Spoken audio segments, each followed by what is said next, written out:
In this topic, you will learn the typical split of responsibilities among the purchase process. Also, the different purchase flows. Now, in taking a look at the split of responsibilities, we can find in the purchase organization 4 different roles, starting with the buyer, who is in charge of negotiating the best purchase conditions in terms of price, lead time, quality, and quantity. They're also in charge of the respect of the budget, playing an active role in the budget control process. They reference a large base of suppliers and develop multi-sourcing when necessary. There's the material buyer, who is responsible for balancing the risk of shortages with the risk of excessive stock. They analyze procurement suggestions done by the system and submit purchase requests to the buyer. Also, material handlers, who feed the system by entering stock transactions such as a supplier receipt and returns. They do location and status changes as well. In addition, they contribute to the main stock processes, stock count, and quality control. They also ensure the stock identification by labeling each stock received. And finally, there's the AP accountant, who's in charge of processing invoices and issuing payments. Now, there are also related user permissions. As you can see here, the buyer is the manager of the material buyer, so he or she has access to all the functions accessible to the material buyer. You can also see an exact of the main functions associated with the different stock roles to match the split of responsibilities. And by default, there are preset users in the system matching each definition. There are also various purchase flows possible in the system, including the common flow that crosses all purchase functions, starting with the purchase request to the invoice. It can be initiated from the purchase request, from order, or even from the receipt. If necessary, this flow could be linked to a supplier return and a credit memo. There's a subcontracting flow. This flow is used when external production process is performed on a stock owned by the company. This starts with a subcontract order creation, specifying the subcontract service to be performed. The related purchase order is created and shared with the supplier. This purchase order details the service and components provided by the supplier. The shipment is done to transfer the components sent from the internal warehouse to the supplier location. When receiving the resulting product of the production process, the stock is created at the same time the stock component is automatically consumed. Finally, the invoicing process takes place as usual. There's also the open order flow, where open order freezes specific purchase conditions for a supplier in regard to a global quantity to purchase over a given period. Now, when the stock or service is required, the delivery request defines the quantity due and receipt date. Multiple delivery requests can be placed against the same open order, and the remaining steps of the flow are similar to the common order flow. Then there's the purchase without receipts on invoice. This flow is used when the invoice arrives before the product or services.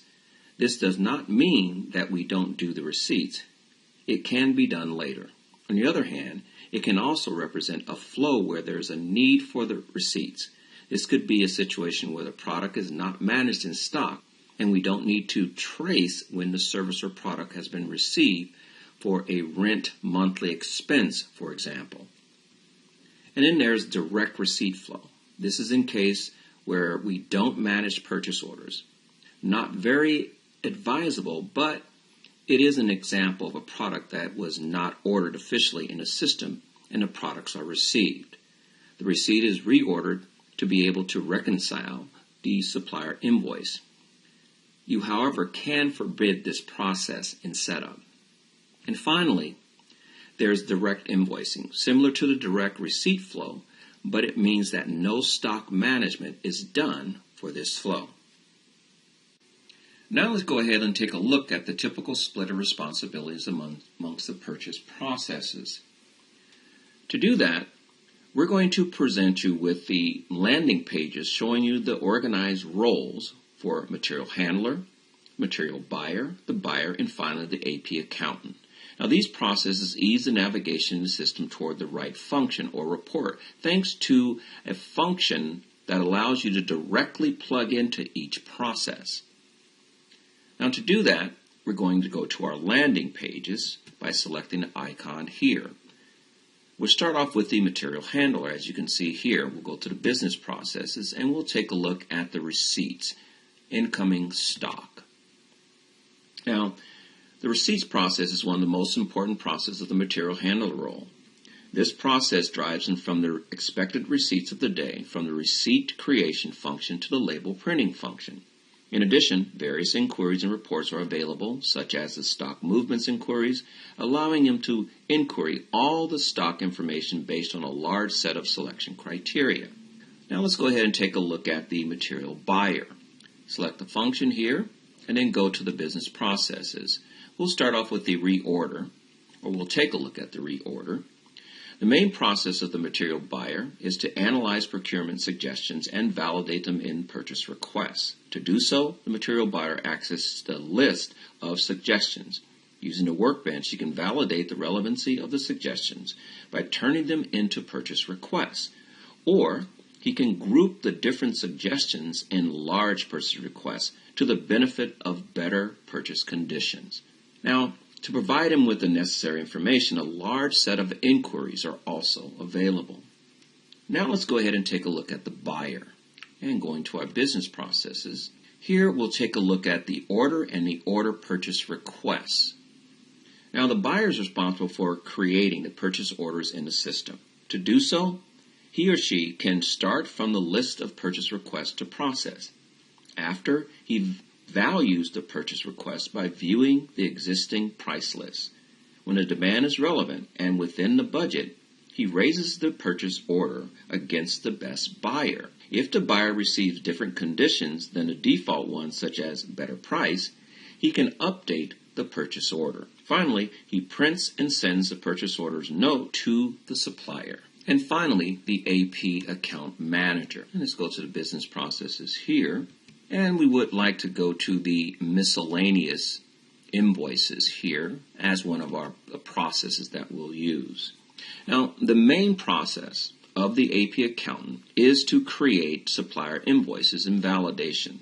To do so, the AP accountant starts by creating this supplier invoice and reconcile them with the receipts and/or purchase orders. Then he analyzes the variances in quantity on the invoice lines as well as globally on the invoice footers and the VAT amounts. He then adjusts the variance to balance the supplier invoice. When the AP accountant disagrees with the amount invoiced by the supplier, he can put the payment on hold. Finally, the AP accountant has the possibility to capitalize this expense as an asset. So what have you learned? We basically learned the responsibilities are split among the purchase team and the different possibilities of purchase flows.